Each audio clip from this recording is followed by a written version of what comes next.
Welcome back. So guys आप देख सकते हैं मेरे फेस पे फेस पैक लगा हुआ है बिकॉज मैंने फेस पैक लगाया था। उसके बाद मैं कर रही थी अभी बेडशीट क्लीन। ये देखिए मैंने क्लीन कर ली है।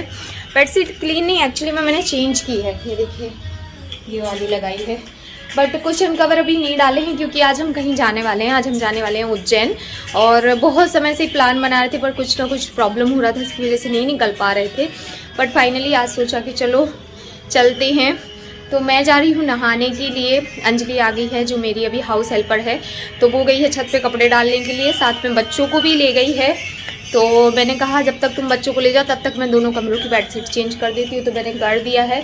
साथ में मैं चला रही हूँ गाने, ये देखिए, ताकि मैं बोर ना हूँ और मैं जल्दी जल्दी अपना जो भी थोड़ा बहुत काम था वो कर लूँ। तो मैंने कर लिया है। अब मैं जा रही हूँ गर्म पानी रखने के लिए बिकॉज मुझे नहाना है। जी हाँ, और इसलिए मैंने फेस पैक लगा लिया था क्योंकि नहाना है। और ये फेस पैक मैंने लगाया हुआ है वाव का कॉफ़ी वाला फेस पैक। सो या गाइस, एंड चलिए अब हम, शायद अंजलि आ गई, आ गए, आओ अंदर चलो। वापस जा रहे, अब नहीं आना मतलब है, चलो। सो गाइज फाइनली हम रेडी होके निकल चुके हैं, बट इतनी लेट हो रहे थे ना कि मैंने व्लॉग स्टार्ट नहीं किया। मतलब घर पे आपको नहीं दिखाया कि मैंने क्या पहना हुआ है। मैंने यहाँ पे ये वाली साड़ी पहनी हुई है एंड इसके साथ मैंने ये वाला ब्लाउज पहना हुआ है। ये ना मैंने दमोह से सिलवाया था, तो अभी मैंने यही वाला इसके साथ पहन लिया बिकॉज ये इसके साथ बिल्कुल अच्छे से परफेक्टली जा रहा था। एंड इस तरीके का मैंने कुछ मेकअप किया हुआ है बिकॉज मंदिर जा रही हूँ तो पूरा सिंदूर अच्छे से भर लो तो अच्छा लगता है। मतलब फीलिंग आती है कि हाँ आप मंदिर जा रहे हो। मैं मतलब बहुत जल्दी में तैयार हुई, लेकिन बहुत लेट हो गई थी तैयार होते होते। और मिशी को मैंने येलो कलर की फ्रॉक पहनाई हुई है, आप देख सकते हैं, येलो कलर के स्वेटर के साथ येलो कलर की फ्रॉक पहनाई हुई है। और ये हमने ली थी मंस की मुंडन में। और ये है मंच, और ये है हमारे साथ हमारी अंजलि जो कि मेरी हाउस हेल्पर हैं और बहुत ही अच्छी हैं। तो इनको भी मैं बता रही हूँ, तो मैं इनको भी साथ में ले जा रही हूँ। मंस ने पहना हुआ है ये, हाय बोलो, हाय हाय सी हाय हाय बेबी, ठीक है। सो मंस ने पहना हुआ है रेड कलर का कुर्ता, और बाबू पहनने वाले थे मैंने क्या बोला था आपको, फॉर्मल कपड़े पहनने वाले थे। लेकिन दिक्कत ये हुई इसमें प्रेस नहीं था तो लेट हो रहे थे, तो बोले अरे रहने दो मेघा, मैं ऐसे ही चल रहा हूँ क्योंकि इसमें बहुत ज़्यादा टाइम लग जाएगा, मैं ब्रश करने डालूंगा फिर आऊँगा और फिर लाऊंगा। तो मैंने ठीक है चलो जो भी आपको पहनना पहनो। तो उन्होंने इस तरीके का लुक रखा हुआ है। सो या गाइज यही है अभी हम लोग, और चल रहे हैं मंदिर की तरफ। आप लोग भी हमारे साथ चलिए, और आई रियली होप कि आज का ब्लॉग आपको थोड़ा सा अच्छा लगेगा, मंदिर वाला ब्लॉग मिलेगा। और ये है नंदलाल हमारे चुटकू से। तो चलिए चलते हैं। ये है ना, दिखा तो रही हूँ मैं, ये लो देख लो, पाओ पाओ पाओ पाओ। तो चलिए चलते हैं।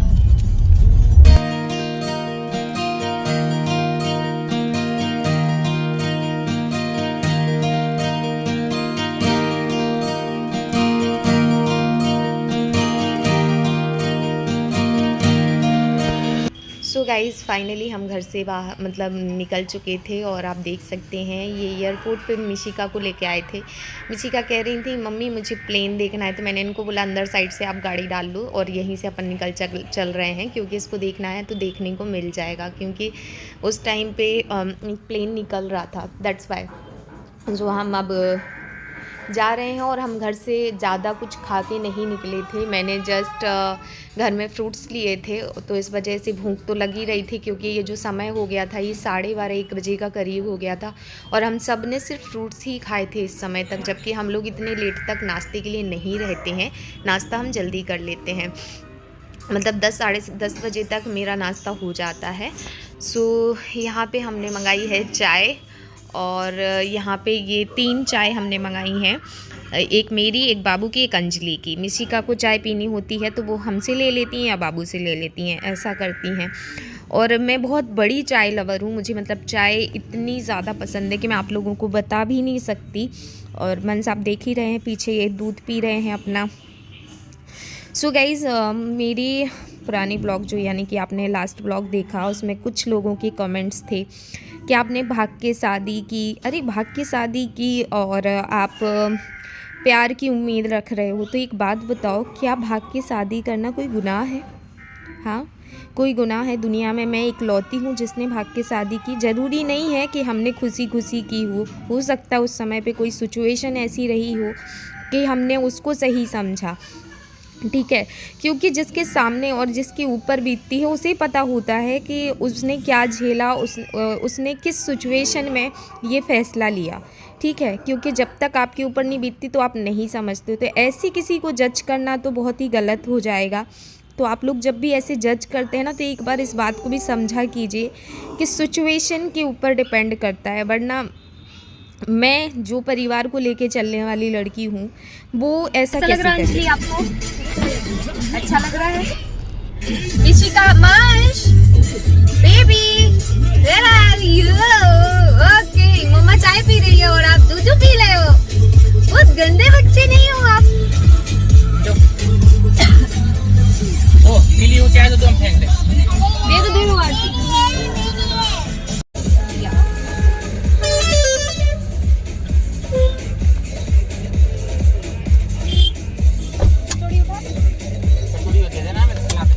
देखो गंदी की नहीं चाहिए गाड़ी में। पहले भजिया खा ले। गरम गरम है ना? यहाँ की मेमोरी बहन की भजिया जैसी रहती। बेटा तुम अपना गेट खोल के लाओ ना। इसको बाहर मंगोड़ी है। की दाल की मंगोड़ी। खोलो फिर से। उसको छोड़ दो। अरे उसको छोड़ दो। खोलने वाले को पहले खोलो गेट। अब छोड़ो उसको। अब लगा। उसको पकड़ के मत लगा। निकाल लो आटी।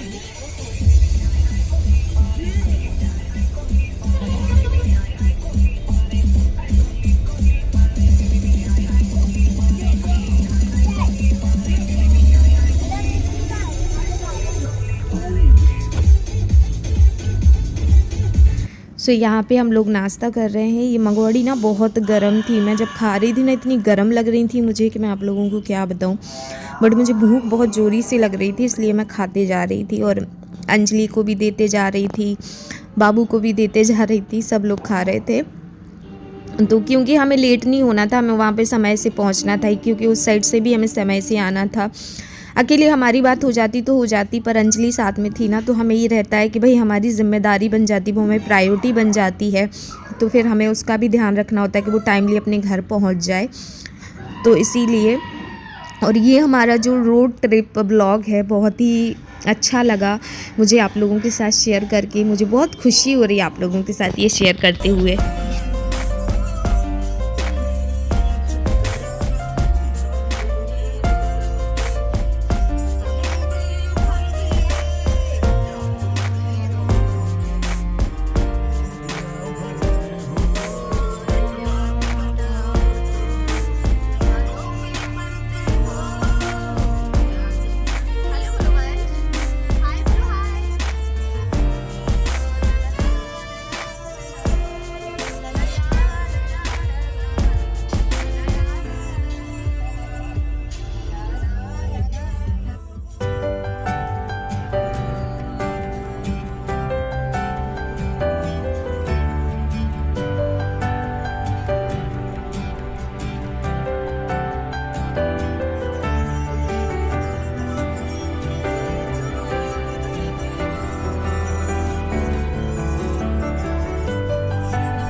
इस गाने से हम दोनों ही कहीं से कहीं तक टच नहीं करते, पर ये गाना अच्छा लगता, बहुत अच्छा लगता, मतलब अच्छा नहीं बहुत अच्छा लगता। यहाँ से तो अभी 24 किलोमीटर दूर है अपन, 24 kg, सॉरी 24 kg। सो या गाइज़, बस मुझे इतना ही आप लोगों से बताना था कि मुझे कुछ ऐसे कमेंट्स आए। बहुत हर्ट होता है जब आप लोग ऐसे कमेंट्स करते हो, बिकॉज़ आप सच नहीं जानते हो और आप फिर भी जज कर देते हो। मैं बस इतना बोलना चाहती हूँ कि हर बेटी बुरी नहीं होती है और हर पेरेंट्स बुरे नहीं होते हैं। वो अपनी जगह पे सही थे, मैं मेरी जगह पे सही थी, और कुछ किस्मत के ऊपर भी होता है। मेरी किस्मत में भी अगर मेरी ऐसी ही शादी लिखी होगी, मेरी किस्मत में होगा ये कि अब मुझे पति का प्यार मिलेगा लेकिन मुझे पेरेंट्स का प्यार नहीं मिलेगा, मुझे और लोगों का प्यार नहीं मिलेगा। ठीक है, मैंने मेरी किस्मत समझ के इसको एक्सेप्ट कर लिया है।